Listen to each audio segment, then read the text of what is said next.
how to prepare financially to buy a home. But first, let's hit it.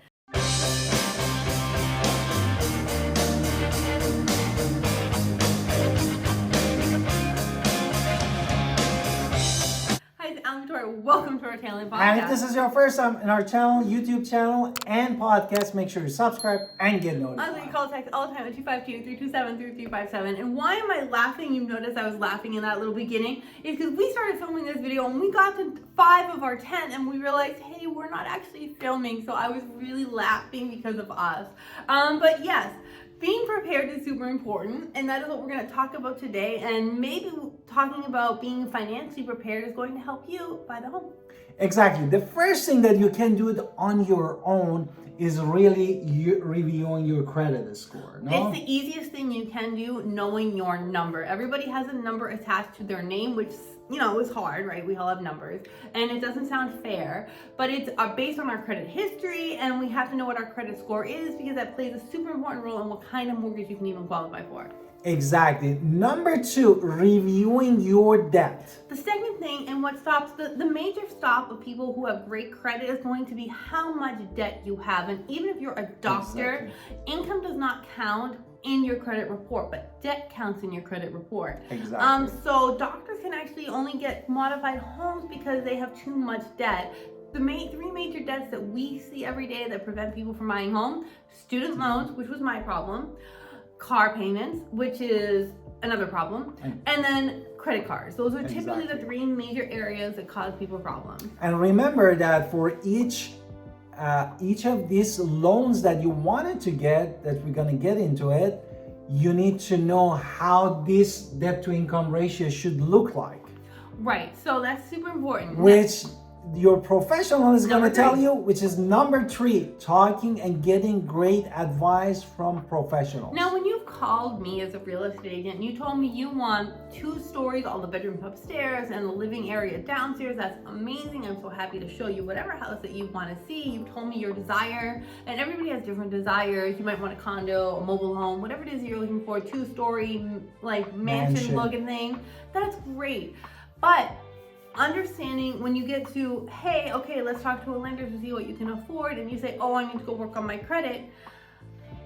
This is where the question becomes, have you talked to a lender? Because a lender is going to give you an action plan in order to get there. At least a good lender, the ones that we're going to send you to. Or sometimes you think that your credit score should be 800, but really for the specific type of loan, you don't need that, and you're going to be still eligible for what you wanted to purchase. Right, so maybe you can buy that mansion right now and you don't even know it. And number 4, basically saving money for the down payment and your closing costs. Okay, so once you've actually talked to number 3, a professional, even if you are not ready right now, you'll be ready next year. But by having that conversation with a professional mortgage person, you know how much money you need for a down payment. You know what kind of loan products that you're talking about.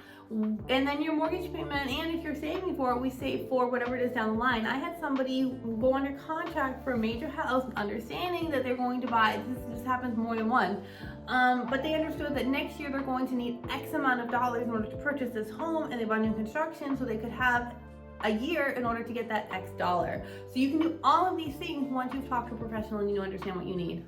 Exactly. The next one, understanding the cost of the home ownership. Now, understanding, let's just hypothetically say you can qualify for $1 million, you can qualify for 500, you can qualify for 400, whatever it is you can qualify for, and you don't want to spend that kind of money, that's okay. But if you understand you can qualify for this, but you only want to spend this, totally fine. Understand the cost and the number you want to come in at, and let's make realistic goals based on that number. Exactly. But in general, you have principal, interest, homeowners insurance, and property tax that wraps in the one. And HOA is going to be separate from your payment. And your maintenance of that house. And the next one we wanted to talk about is what? Is after you talk to the professional, hopefully you have immediately gotten pre-approved. And if you didn't get pre-approved right away, you understood what you need. Now you get pre-approved. So you've done ABC, and now, hey, yay, we've gotten pre-approval. This is amazing. Now we can actually start really seriously shopping with me.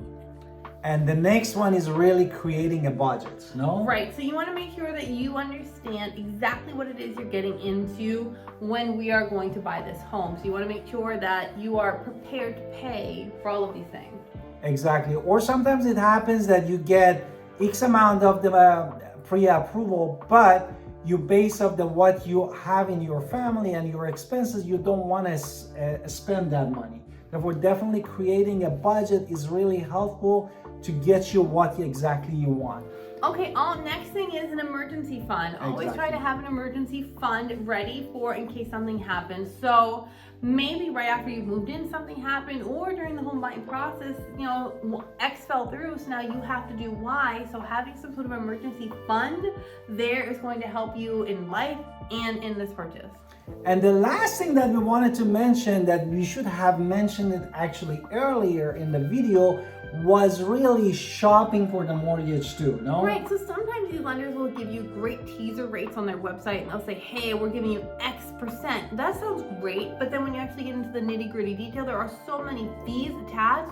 It would have been better to go with Y agent. So just know, credit bureaus do say that you have 30 days, once your credit is pulled, you have 30 days in order to actually for only to count one. So if you're going to get pre-approved, I would say try to talk to a second person as well, or maybe even a third person, because it's only going to count once if you do it within that 30-day window. And if you get the loan estimate that we have a video about it, definitely it's going to help you to understand your numbers, how much is closing cost is for a specific number. Absolutely. So we're so excited to help you. And if you have any financial questions on how to get to that home, we're happy to talk about it in the comments below.